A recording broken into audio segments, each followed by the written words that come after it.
This content was shot and edited by Joey DeVille.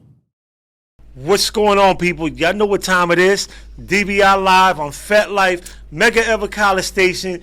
We got him in the house today. You probably seen him on social media. Pilot, Philadelphia Pilot. He's been all over.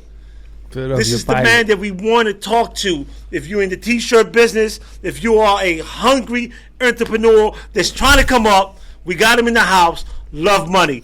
Welcome to DBI Live. My guy Suave, appreciate y'all having me. Joey DeVille, I appreciate you.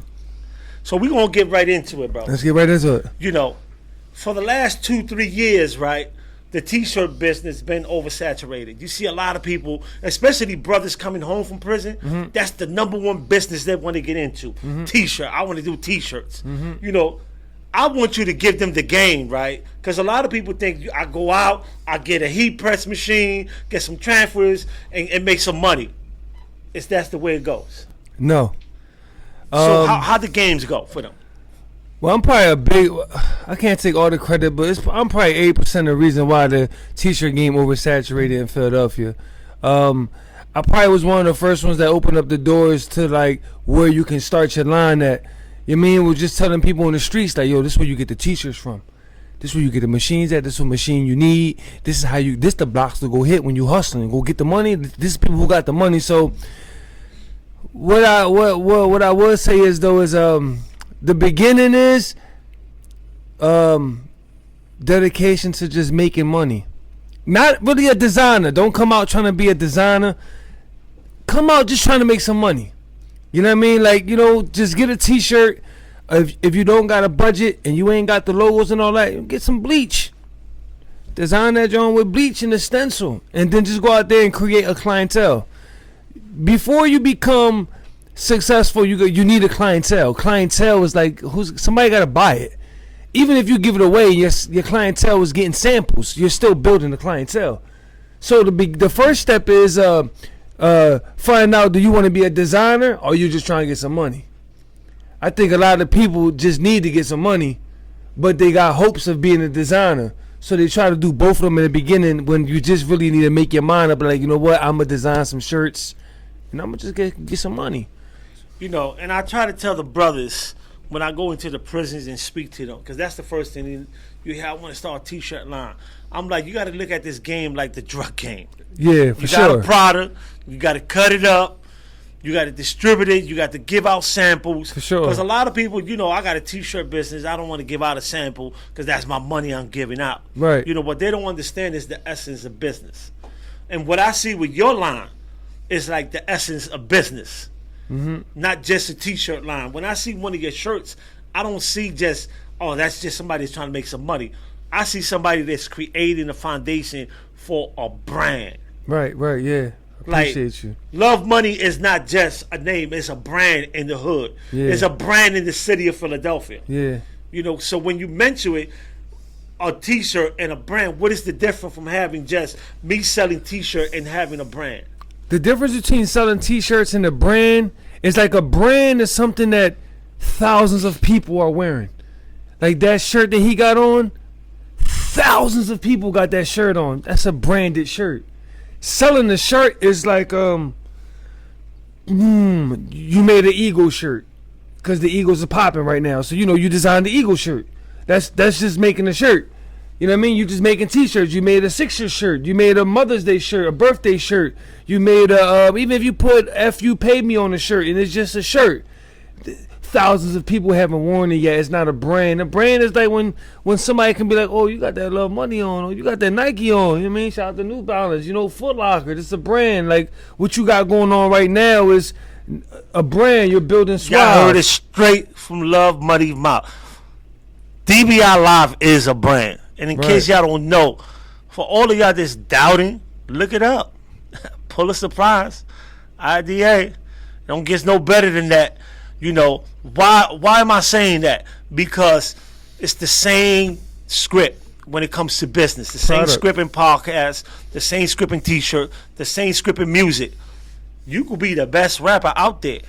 But if you don't have a good marketing strategy, you're just the best rapper out there. Then you get somebody like me that can't really rap and outsell you and you wonder why. You wonder why Tekashi 6ix9ine is selling more than Anway, right? Marketing strategy.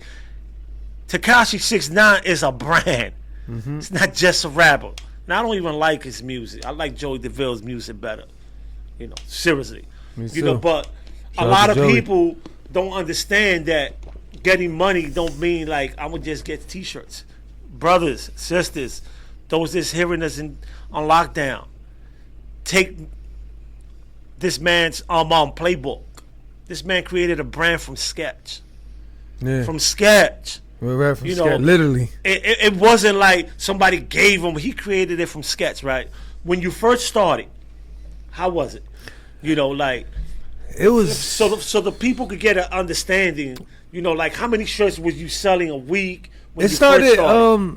We wasn't even selling shirts. It started crazy. This shit gets emotional too. My son here. When I started, I ain't had no money. So like, I was with his mom and we sold our food stamps to get cash, to get inventory done, to give it away. Give it away. We turned food stamps into food, but we ain't get no groceries. You know what I mean? We took his food stamps, sold them to get inventory, to give it away. Cause I believe like one day we gonna be where we at. How we living, Pop? We on the 16th floor, right? You got a bathroom in your room, right? You eat what you want, right? You know why he get what he want? Cause I sold his food stamps to build this brand. So when we started, shit was bad. So we was living in this. We was squatting in the house. We took a house. Like I kicked in the door, changed the locks, wrote the lease up, and me, my son, and my baby mom, we started from there. So everybody's story gonna be different, but that's how I started. But as far as sales, it wasn't no sales. That's why it's samples to sold out, because we gave out samples before somebody bought it. But that's the part that's left out when people start seeing what's happening now, the sacrifice. They see the end result. They see the spotlight. He's eating. He's living. They don't see what it took to get there. And a lot of people don't understand that to get somewhere you have to struggle. I remember coming home from prison in 2017, and I was working at the 25th Police District. And I said, F this job, I want to do a podcast. I went to work for a local radio station for free. For free. I told the guy I work for, I just want to learn the system, right? And started recording my podcast. Then the pandemic hit. I had no job. I was living off my art. That was like the most art I ever sold. I was selling like 6-7 pieces a month. And I'm talking about thousands of dollars, not just the $100. I'm talking about $8,000-$9,000 pieces, right? But my thing was creating a podcast. People don't understand that there was times when I was up in that third floor, my studio, broke, eating oodles and noodles. And I still eat them today.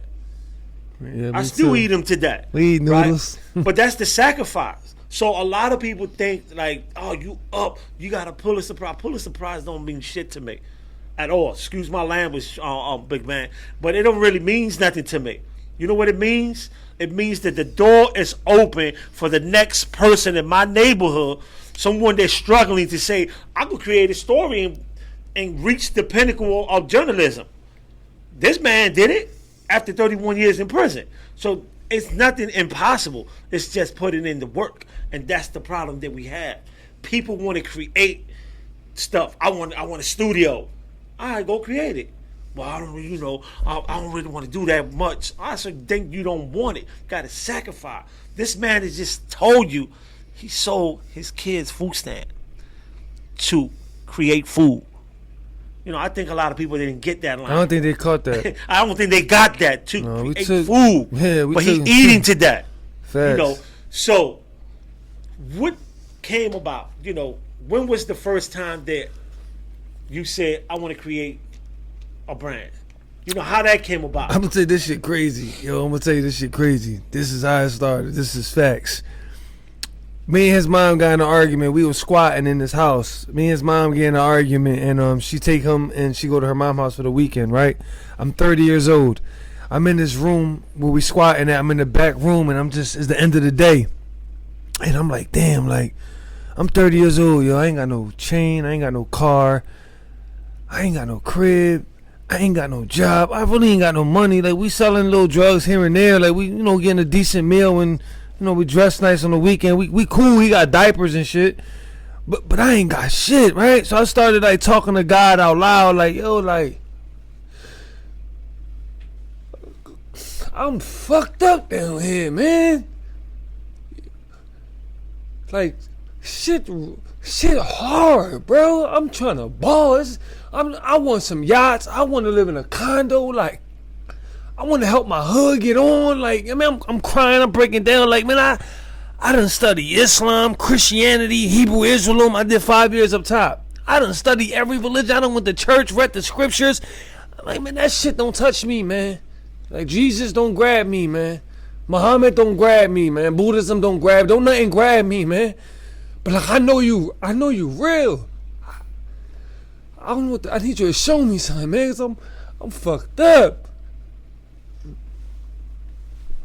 I go to sleep crying that night. I go to sleep crying, right? I'm crying. I go to sleep crying that night. I get this dream that night. I'm in the hallway, and it's a dark hallway, and at the end of the hallway is a light, and there's a green heart and a red dollar sign. And I heard this voice, and it said, "Put this on clothes and forget everything you know." Oh, I wake up in the morning. I'm just light up a cigarette and shit. My friends come outside. They live next door to me and shit. I'm like, yo, I had this fucking dream, nigga.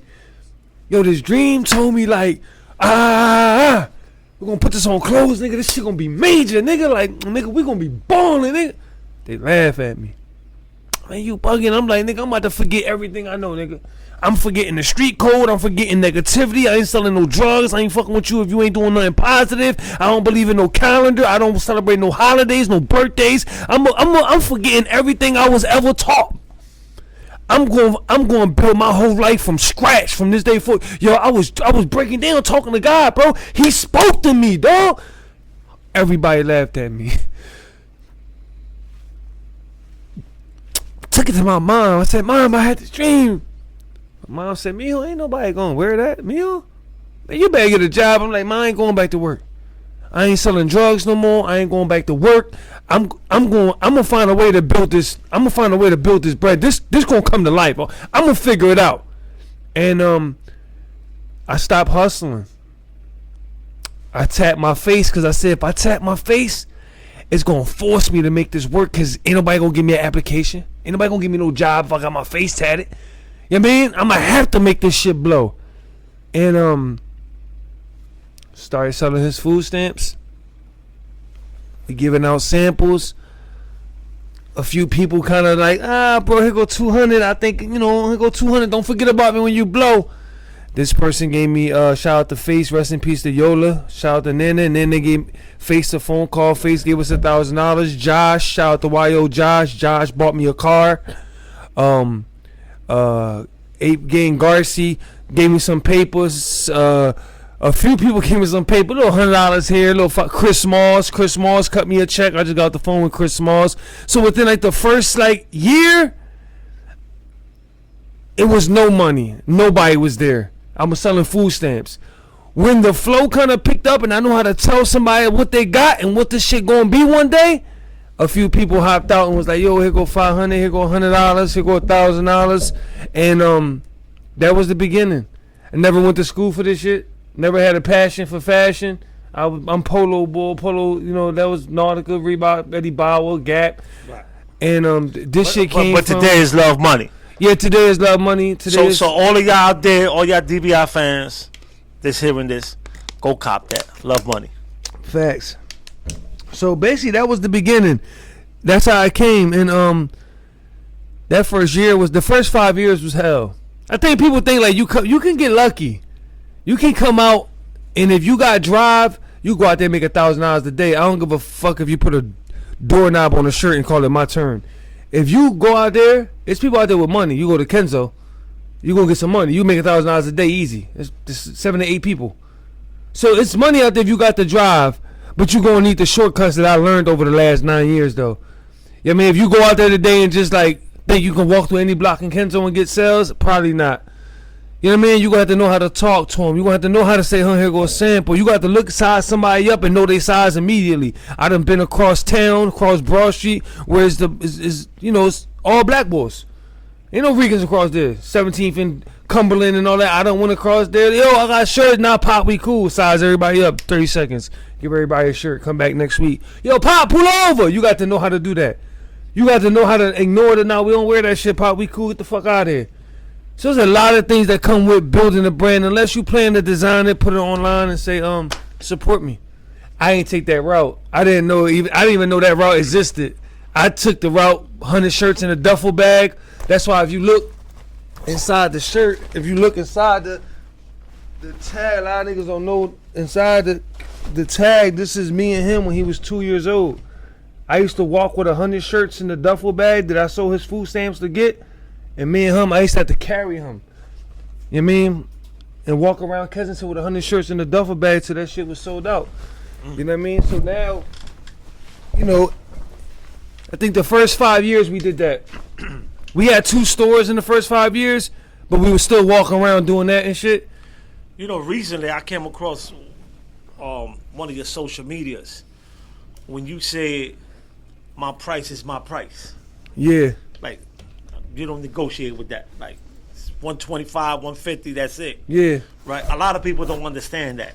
Yeah. Break that down for those up and coming business people when you say my price is my price. Because a lot of time we see that in the art world where I want 10,000 for my piece. Oh man, that's not worth 10,000. It's not worth 10,000. It's not for you. It's not for you. My price is my price. And I don't think that a lot of people understand that. What does that actually mean in business? Why? My price is my price.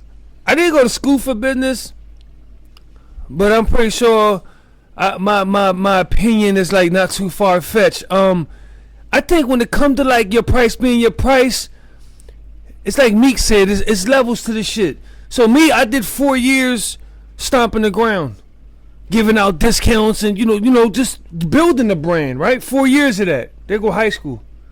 Then I did 4 years of like understanding the business. There go college. So when I dropped the Kenzo Dior shirt and I said 125, you paying me for the 8 years of school I just did on building this shit. So my price today is my price because of how much I'm $400,000 in. I don't got 400,000. But on the books, what I spent with them wholesalers, I'm $400,000 in. So 8 years after I'm done graduating, I know how to tell you how to build a brand from a bottle of water and up. So now I deserve, my price is my price now. In the beginning, you took an $8,000 painting. It took you years to do that. That's worth $8,000 now. 31 years and 7 years in solitary confinement. I want my picture back, Joey DeVille. And I'm glad you said that, right? Because this is what I tell people. And I get this, I be playing with people sometimes, right? But I be dead serious at the same time.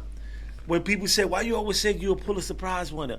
Because I am the only, I'm going to keep saying only, Latino, Puerto Rican, in the United States of America to have a Pulitzer Prize winner that served 31 years in the penitentiary. That's good shit. Came home, seriously, came home. Yeah. And I took what Barbara Walter worked for 50 years home. What all these top-notch reporters go to school for, I took it with 7 episodes of the Suave Podcast. Easy. That was easy work. You know why it was easy work? Because when we dropped it, I told all my producers, we're going to win something. That was like, you crazy. We're going to win something with this. Because they cannot tell my struggle. None of them been in prison. They could talk about prison in a fancy way, but I live in that cell. I ate them oodles and noodles while my cellie was taking the shit. I did that. I did that. My mother died and when I was in prison and I couldn't even get out to go to the funeral. I had to stand there and listen to my old cellie, because his mother died too around the same time. So when I tell people like, yo, believe in yourself and stick with it. Because a lot of times, you know, I want to do this, I want to do that. Don't work the first time, people quit. I ain't quit. And I still ain't quitting. Because no matter from this day on, no matter who comes after me, when you look at the history books, You gonna see my name? there's only one name in there. It's not even my last name. It's Suave. And if y'all don't believe it, Google it. You know, my guy Joey DeVille always, he loved when I say that. You know, he be like, you acting like a prima Shout out donna. to Joey. That's right. It's my guy, right? And I never forget this. We went to New York recently, and we stopped at a store, and I told the guy, yo, this cheesesteak is cold. Now, who are you? I was like, Google my name. That's what I told him. And I'm like, you know what, man? We earned this shit, bro. Like, we put in work. Facts. I put in almost 25 years paintings. I created the Restorative Justice Mural Arts Program in Grateful Prison. And we created 52 murals for the city of Philadelphia. A lot of people don't know that because they kept it shut because we was lifers. But now that I'm out, I'm like, yo, that's my mural. That's what drove me to this man here when I seen, oh, that's Joey, that's my mural. No, you serious? That's my mural, bro. We painted that. You know, and what I'm saying to people is, man, got to stick with it. Can't give up. F what somebody say. Real rap. There's going to be a lot of people they're going to tell you can't make it. There's going to be a lot of people, especially family members. Because my family members thought I was crazy when I quit my job at the 25th District and started doing a podcast. Like, yo, you crazy. I'm like, yeah, I know. You try to do 7 years in solitary confinement. Tell me how you going to be, right? But the bottom line is that I knew I had something because I studied podcasts. I listened to every podcast that was out there. And I was like, there's nothing like this. There's nothing like this. And it's the same thing with business. When I look at your brand, and I did, I went social media, I'm like, there's nothing out there like it. Facts. You got a lot of people doing t-shirts, but it's not a brand. I don't have to know your name. Right. All I have to know is Love Money and the logo. That's all I got to do. You know, that's a brand. That's a brand. That's a brand. You don't have to know who's the designers behind Tommy Hilfiger. All you know is Tommy Hilfiger. Polo. That's you know, it. It's a brand. He got a life of his own. It's a life of his own. So, you know, but I'm interested. You know, you say you did 5 years up top. Yeah. What year was that? 2000 and well, I did 3 up top. I did 2 in the county from 2007 to 2012. So when you was up top, right? You know, was you thinking about one day, you know, I'm gonna get to shine. I'm gonna get to represent my hood, my community. Yo, you know what's crazy? If you go to my hood, like where I'm from, Fairhill and Canberra, and even Wyoming, all my friends from the ages like 10 and up will tell you, like I always told them, like, yo, I'm gonna be the reason why we make it about this shit. I promise you. Since the age of 10, I'm talking about maybe 9. Always to all my friends that we go through Fairhill and Canberra, recent Canberra. Yo, who TJ, yo? Who love money? Yeah, he said when he was a kid he was gonna come back and save. He was gonna get millions and all. Man, he was saying that shit every year. Every year he always told us like, yo, this is gonna be our year. I'm telling you, like I thought I was gonna be a ball player. They used to call me Reggie Miller. Like I had a crazy like 3-pointer. Like growing up, like my I used to shoot from distance, and they used to call me Reggie Miller. I was like a pure shooter, like a clutch pure shooter, right? So I'm thinking we all thinking, oh, he going to the NBA, and then high school came and my mom couldn't get me. You know, Cool G and Guess jeans, and the street snagged me. I was able to get Cool G's and Guess jeans. And cases. School was a wrap. Basketball out the window. I'm in out of jail. Now I'm writing music. Like, oh, damn. So now I'm coming home. I'm like, yo, man, listen to this. And they like, oh, my God. Like, he going to be a rapper, bro. You going to get signed, bro. You hot. I'm one of the hottest in my hood. Right? The DVD era wasn't even on DVDs, just rapping on the streets, you know, hustling, rapping on the corners. So all my friends thinking like, yeah, it's going to be music. It's going to be music. And music faded by more state time. Going to jail more, you know, music faded. And then as I'm upstate, I ain't going to lie. So when I got upstate, it wasn't about music and it wasn't about playing basketball no more. It was more like, I'm going to go home and get a job. Like, yo, like, I'm going to go home and get a job, and I'm going to try to come as close to God as I can get, You know what I mean? Because I think when you up there and you studying all these different religions, you kind of understand that, you know what, God is real. That there's a God. I don't know his name. I don't know what you call him, but I ain't got a name for him. I call him God. I call him God. So like, and people in general, I don't know what y'all got a name for him, but upstate kind of taught me that, yo, God is real, and it's a right way to live life. You know what I mean? And for me, the right way was like, you know what, I'm gonna go home and I'm gonna get a job and putting on for my city or putting on for my friends. I'm not the savior. I thought I was, but you know what, man? I remember. And then it mapped out, you know. I remember being locked up, right? And I used to call a Spanish radio station. They used to give me like 15 minutes every week just to talk about what's going on in the prison. And I told a few of my homies, yo, when I get out, I'm gonna do a podcast. They was like, bro, you need a license. Then nobody's gonna let you do that. I mean, my homies. And I was like, all right, because I had a book. I bought a book, and how to do podcasts. And I thought I knew that shit. And I read the whole book, and I was like, I'm gonna do this. People was like, you need a license. I was like, license for what? To talk? You know, license, man. All I need is a phone. But lucky for me, I had, you know, some mental shit. I had some people in my corner that's really up there in journalism that was like, yo, we got you. We're gonna do this, right?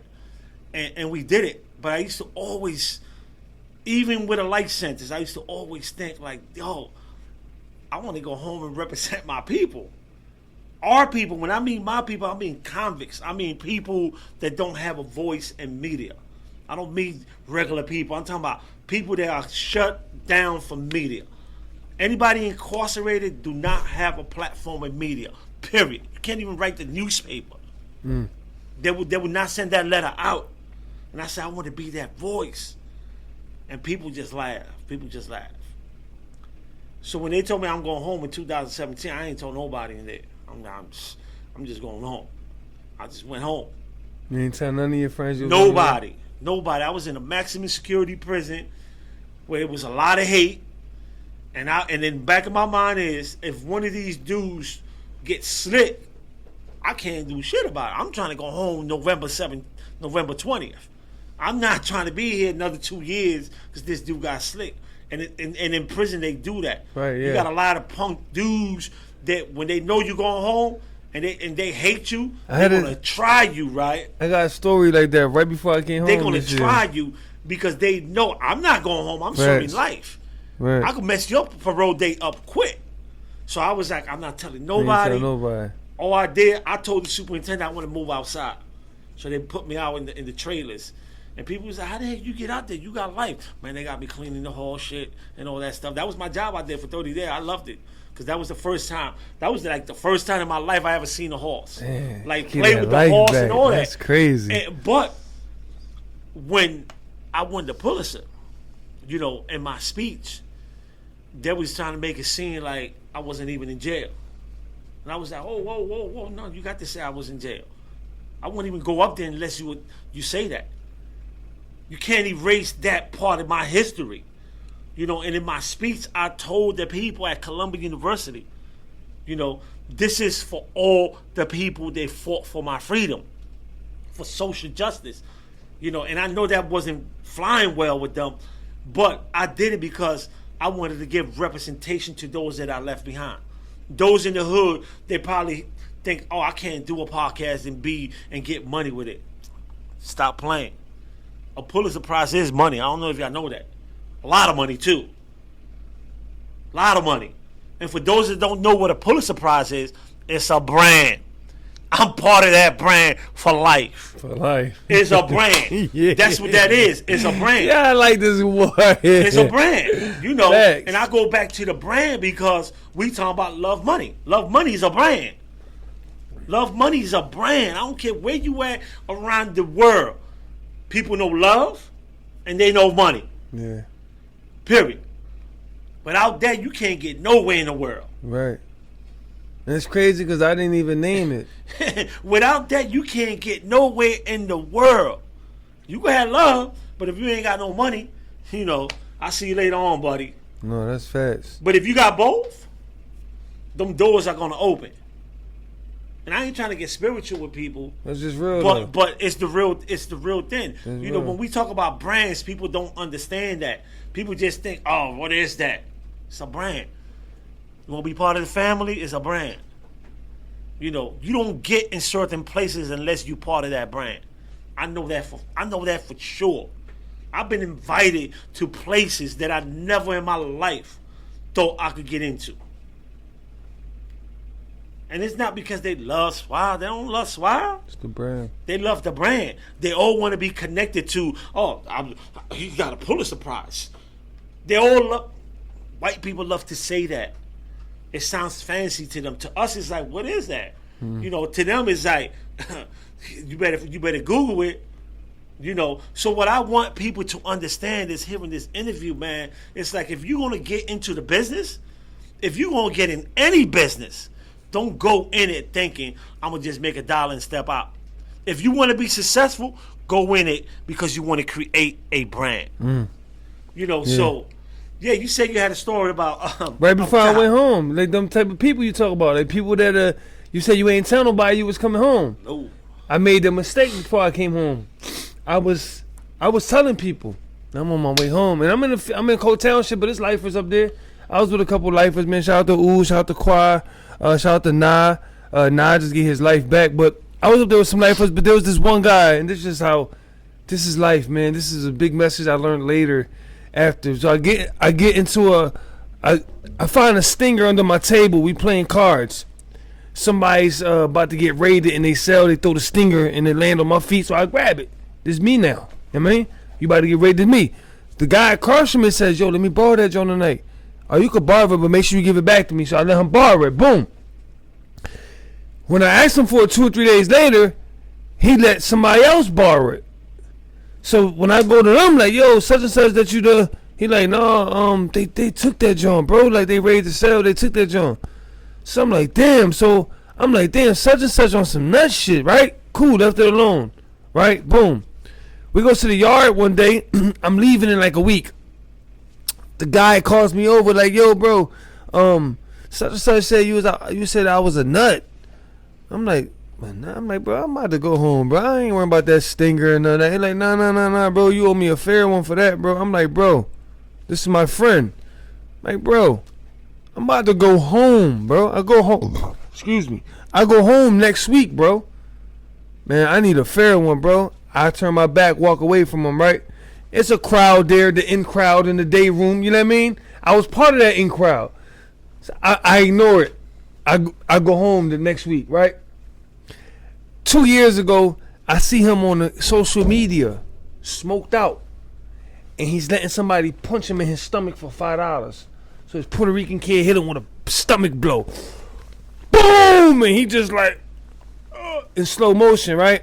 And then I think back, like, damn, like, my son wouldn't be here if I would have gave him a fair one that day, right? Then again, I see him again maybe 8 months ago. I'm on Marshall and I ain't gonna say 100, but I'm on Marshall Street in Huntington Park, and I'm parked up taking care of the block. You know, it's like I got a clientele out there, 10, 15 people that always buy it from me. And he walks up the block and he's conversating with one of my folks. One of my folks that if I would have said, yo, smack him in his face for me, man. It's some personal shit. Knock him on his ass real quick. He would have did it for me. But I see him smoked out, looking bad. And I tell my man next to me, like, yo, bro, upstate, he almost sent me back, man. He almost sent me back. I look at him now like I'm not even mad.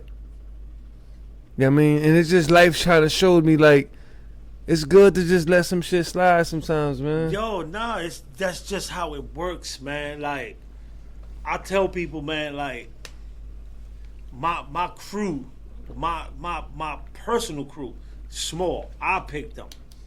You don't pick if you want to be in my crew. I pick them. Right? I pick who I want to put in certain rooms. Right? Because when I was struggling, when I was trying to do this, a lot of people laugh. Like I said, a lot of people was like, man, he ain't going away. He's crazy.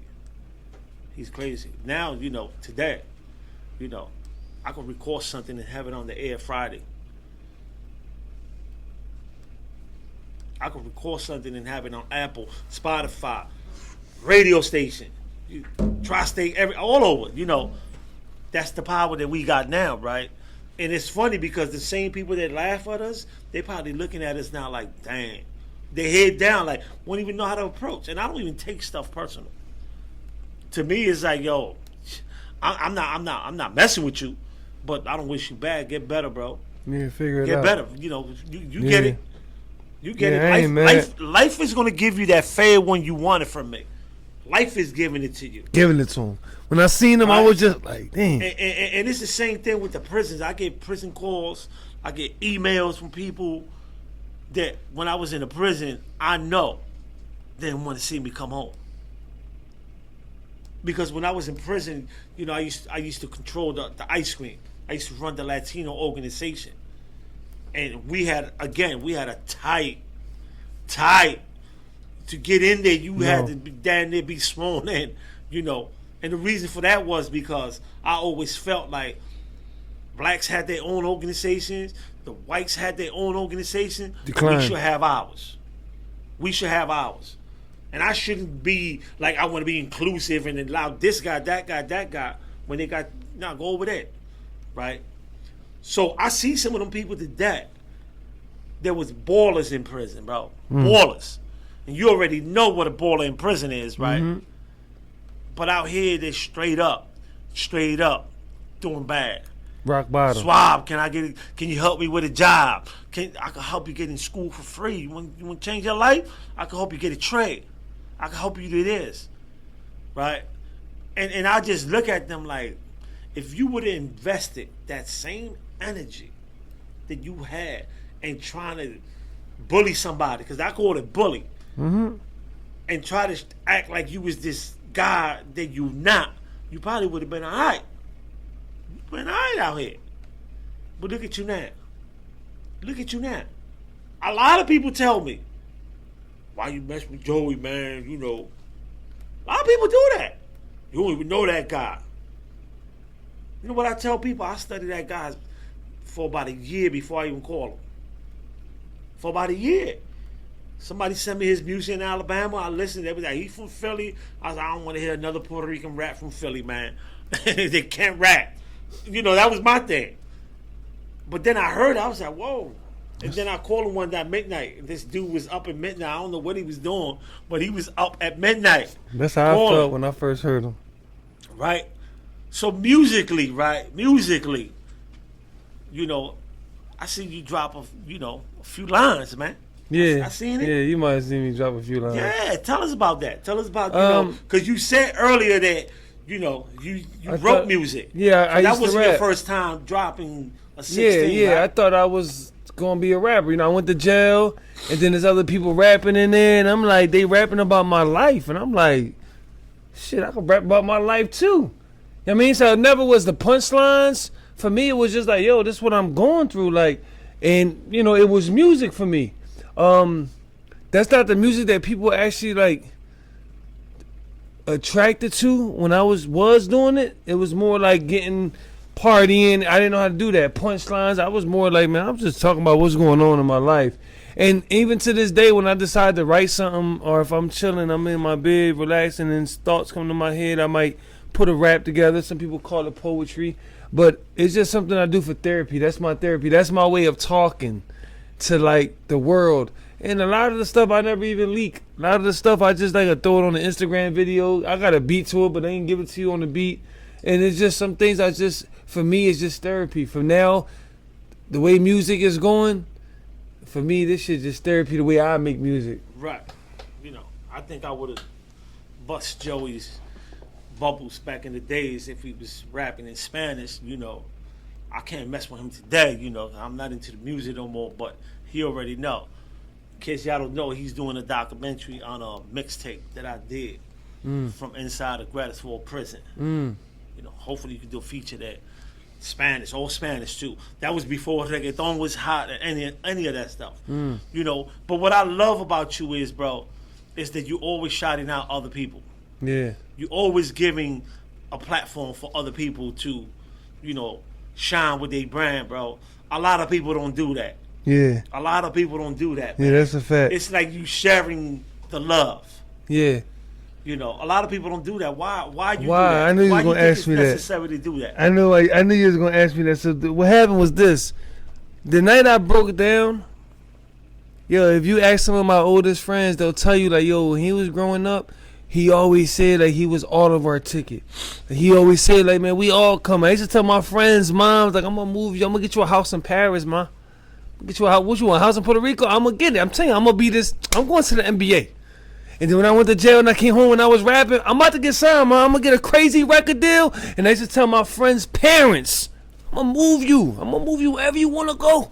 I'm telling you, I'm going to make millions. I'm going to do it. I'm the ticket. You don't hear these bars? When that died down, went back upstate, it was kind of like, man, I'm going to come home and just be me and just like get a job and just, you know, my oldest son was already born. I'm like, man, don't count on me, man. I'm sorry. You know, I let y'all down. I made wrong decisions. And the night that I broke down and was talking to God, part of what I said was, I want to help my hood.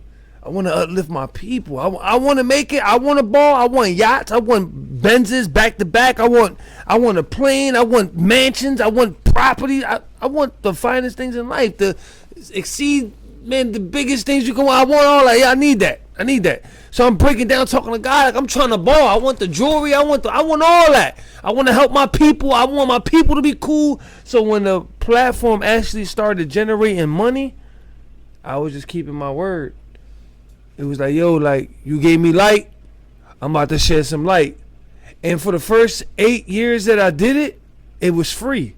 It was like, man, I'm doing it just to do it. But my intentions were for you to make it a trend. Like, I'm helping you build your business. So I'm hoping that you take this deed that I'm doing and you help others. Because now it becomes a movement. But if I look back on the last 8 years and I'm looking like, yo, I'm still the only one that's doing it. It's like everybody I help go to the next level. When I watch their work, it's like you're not helping nobody. It's like, damn, like, I gave you money, I gave you money, I gave you money, I gave you money, I bought from you over and over, shout outs over and over, I helped you do this, I helped you do that, helped you do that. And then when I look at what y'all doing, it's like, damn, you're not forwarding the progress. You're not like, so I'm wasting my time. So it's like, damn, you know what I learned? Giving y'all all these shout outs for free for 8 years, y'all just squeezed the energy out of me. Y'all didn't reciprocate it. I didn't need nothing back from you, but there's other people that I needed you to help. And that's what I was counting on when I was helping. Now it's like, you know what? You're going to pay like your way. If I choose to do something for you, it's out of homage. Maybe it's out of a connection. Maybe it's out of like, you know what I mean? But it ain't just like some people like to just send me something. Yo, repost that. Damn, I can't remember the last time you bought a t-shirt off me. So you want me to repost this because you about to get some money. If I repost it, I'm going to send you money. But you ain't got no plans on sending me no money. I done reposted people.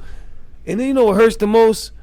When you give your people promo and they shit take off and you can't remember them spending $100 with you. And you like, damn, you doing good now. And it's your people. It's the blacks, it's the Ricans, it's the people that you came up with in the hood. That you looking at like, damn, I go to this place. It don't even matter. A stranger has treated me better than people I grew up with or people I grew bonds with. A stranger I gave promo to treated me like a king. And he never even asked for the promo. It was random. It just happened to be me trying to put my people on. He didn't ask me to do promo. I went there to show the people, yo, if you trying to start a clothing line, look, this is where you go at. 1 million views. Shit went viral. You know how much money came to his business? Don't even matter what he did for me. Because he didn't pay for it, and it wasn't for him. It was for the people. Yo, this is where y'all get your t-shirts at. This is where you come and get your vinyl. You can also come here and they'll manufacture the brand for you. I did this for the people, for y'all. See, what I do is, once I graduate, then I give you my homework. This Kenzo Dior, I'm not going to give you the plug on this yet. I'm not done studying. But Fish Street, I graduated that. I don't gotta go to Fishery to get shirts, clothes. So I can give y'all that. I graduated, I master it. Here go my homework. Yo, you need t-shirts? Come see them. You need vinyl? Come see them. I'm not doing business there no more. Unless it's an emergency. So it was always for like, the promise I made to God was like, I'm not going back to negativity, and I'll promise to share the light with the people. Cause that's what this shit is about. And it's cool if you selfish and you all for yourself. Some people think your brother is your brother that's blood. That's my brother, Joey DeVille. That's my brother. We know we ain't grow up together, but that's my brother. You know what I mean? So it's kind of like, I don't think like some people think like, you know, your mom's son is your brother. But if we all died today and the world ended and we standing in front of God, that's my brother. You my brother. I always felt, man, the same way, bro. Like, I felt the same way, man. Like, when I put people in different rooms, man, I let them know, like, when you come up, put somebody else in the room. Yeah. When you're done, you know, and they tell you, like, yo, I put them in rooms where if you don't know how to make moves, then you done. Because you was in a room with a bunch of people that could help you get where you want to get. But put somebody on, because that's going to come back to bite you, man. And but that's why I don't mess with a lot of people. And the people I do mess with, they go with me everywhere. It's not even about, I remember one time, right? I think Joey called me. I hooked him up with somebody. He called me. He said, I just want to let you know. I said, I don't even know that. It's you. You in that space. You know, but I respect the fact that he was like, nah, I just want to let you know because I know how people are when they put you somewhere and then they think you're doing something, right? And I was like, nah, bro, I put you there for a reason. I didn't want you to feel backdoor. Yeah, you know, and that. But if I would have felt like you was backdooring me, that would have been some sucker stuff. Because I ain't put you there, right, with no other intention than you need to be there. What I told you from the beginning, you need to be there because this is what you do. I don't do that. I just note the people. But I'm thinking like, yo, my man need to be here. I got somebody that could do all this, right? And it's that simple with me. Like, but if you feel like you can't put nobody else on, then that's selfish. Mm-hmm. Then you ain't going nowhere. I think it's a secret society in today's generation of successors. No, but we don't have it's a society of Latinos, right? I believe business people, Latinos that could just say, you know what? I see what you're doing. I love what you're doing. I want to help. How can we use our platform to make this better for the next people? For him or for other people like him? How can we make it better for them? They don't do that because people always think about, I want money. I want more money than Joey. It's not about money with me. It's not about money. You know why? Because all I have to do is pick up the phone and I'm going to have money. I don't need the physical money. But if I could get 10 Joeys in a situation where they could get their life right, that's enough for me. That's enough for me to do that. That's money. That's money. That's money. So with that said, bro, you know, I see you like money, right? Facts. This for you, bro. Damn. This is for dope. me, bro. Mom. That's you, man. Yo, why does feel this real money? Real money, bro. We don't mess with fake money, bro. We don't mess with fake money, bro. It's hard right here, bro. And you know what? And you have the rights and anything to use that with whatever you want. No strings attached. That belong to you, bro. And again, you know, I'm glad we're doing this interview, right? Because I want people to see in Philadelphia, man, that you have people in Philly that's really doing big things. Big things. We're not just doing some hood stuff that 5 people are entertaining. We really doing big stuff that we about to take over the world. Facts. This is dope. And if I ever see you in the street, y'all, and you don't tell me who your favorite rapper is, they already know who it is. You know, I'm not going to reveal his name, but you should know because I say it over and over. You know, but to me, it's like this, bro. It's like I have a platform, you have a platform. And I think that we have an obligation to the next generation, man, of people that just haven't got up top yet to do 5 years. But they probably on their way if they keep doing the crazy stuff they doing. We have that obligation to let them know, bro, this is a different way to the game. This is a different way to the game. This is the way. This is the way, bro. Yeah. You know, when I listen to your story, I always wonder, like, damn, I wonder when he was at top, did he ever imagine that 10 years later, you be a brand? Hell no. I mean, think about it, man. Hell no. Think about it. I thought I was coming home to work. When they told me, yo, you want a Pulitzer Prize, I was like, what the heck is that? I didn't even know what a Pulitzer Prize was. I had to Google it, call people like, yo, what is a Pulitzer Prize? I was like, you don't know?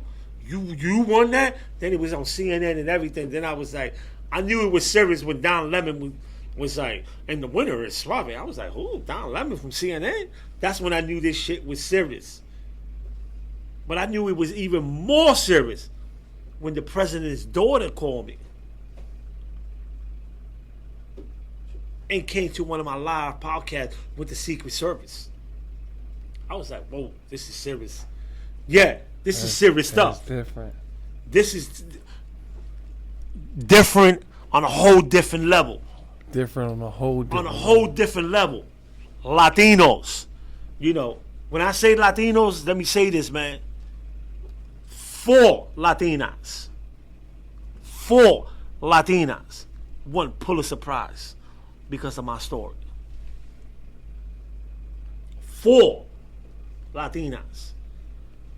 And I'm going to keep saying that.